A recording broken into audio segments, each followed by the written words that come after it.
প্রিয় BA fifth সেমিস্টারের ছাত্রছাত্রীরা, আজকে আমি যে বিষয় নিয়ে আলোচনা করব সেটি তোমরা থাম্বনেলে দেখেছো।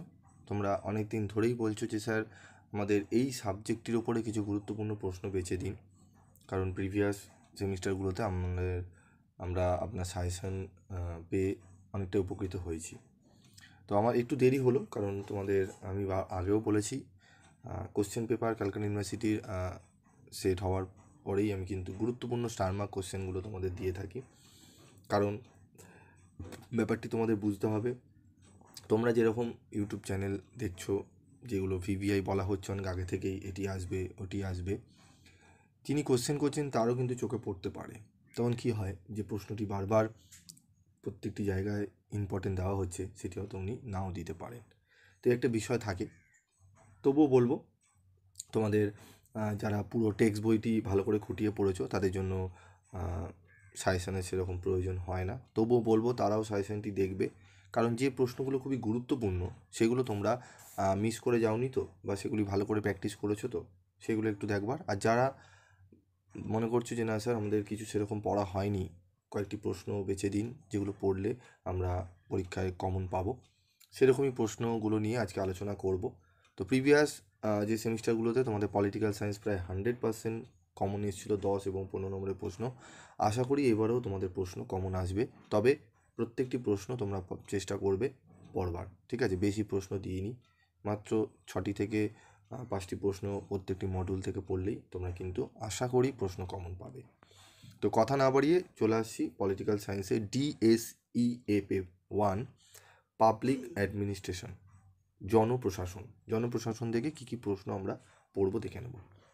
প্রথম মডেল 1 থেকে চ্যালেঞ্জ হিসাবে নয়া জনপ্রশাসনের উদ্ভবের কারণ ও মূল বৈশিষ্ট্যগুলি ব্যাখ্যা করো, 3টি স্টার। জনপ্রশাসনের প্রকৃতি ও পরিধি আলোচনা করো, 3টি স্টার রয়েছে। উন্নয়ন প্রশাসন সম্পর্কে আলোচনা করো। সরকারি প্রশাসন ও বেসরকারি প্রশাসনের মধ্যে পার্থক্য লেখো। কেন্দ্রীকরণ ও বিকেন্দ্রীকরণের ধারণা দাও, উভয়ের মধ্যে যে সুবিধা অসুবিধা রয়েছে সেগুলো আলোচনা করো। নতুন জনব্যবস্থাপন ধারণাটি আলোচনা করো। ক্রমোচ্চ স্তর বিন্যাস নিয়ন্ত্রণের পরিধি বলতে কী বোঝো, এদের বৈশিষ্ট্য সুবিধা ও অসুবিধাগুলি লেখো। বিকেন্দ্রীকরণ ও ক্ষমতা অর্পণের মধ্যে পার্থক্যগুলি চিহ্নিত করো। Point out the difference between decentralisation and delegation. সিদ্ধান্ত গ্রহণ সম্পর্কে হার্বার্ট সাইমনের তত্ত্বটি সংক্ষেপে ব্যাখ্যা করো। প্রশ্নগুলো অত্যন্ত গুরুত্বপূর্ণ, 9টি প্রশ্ন যে দেওয়া হয়েছে তার মধ্যে স্টার মার্ক কোশ্চেনগুলো অবশ্যই তোমরা খুব ভালো করে পড়ে যাবে, ঠিক আছে?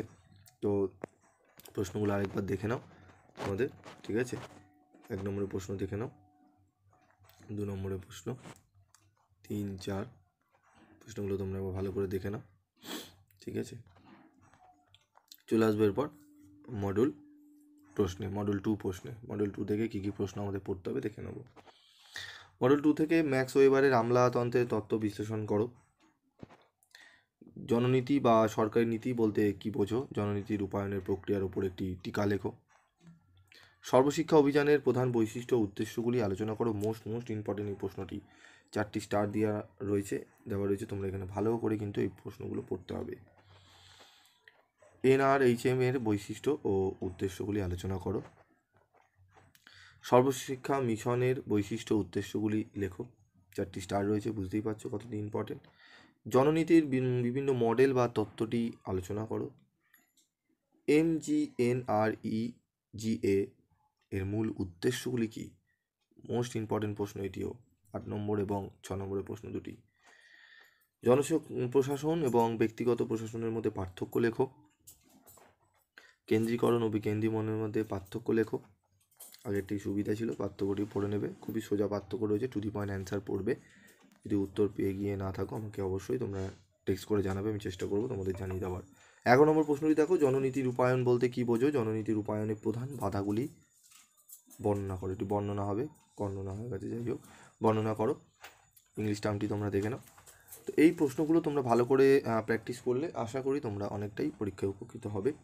তো পরবর্তী ভিডিওতে আমি পরবর্তী সাবজেক্টের আরেকটি সাবজেক্ট রয়েছে DSCA2, সেই সাবজেক্টের সাজেশান নিয়ে আলোচনা করব। তোমাদের আর কোন কোন সাবজেক্টের সাজেশান লাগবে সেগুলো কমেন্ট বক্সে লিখে জানিও। আজকের মতো এইটুকুই।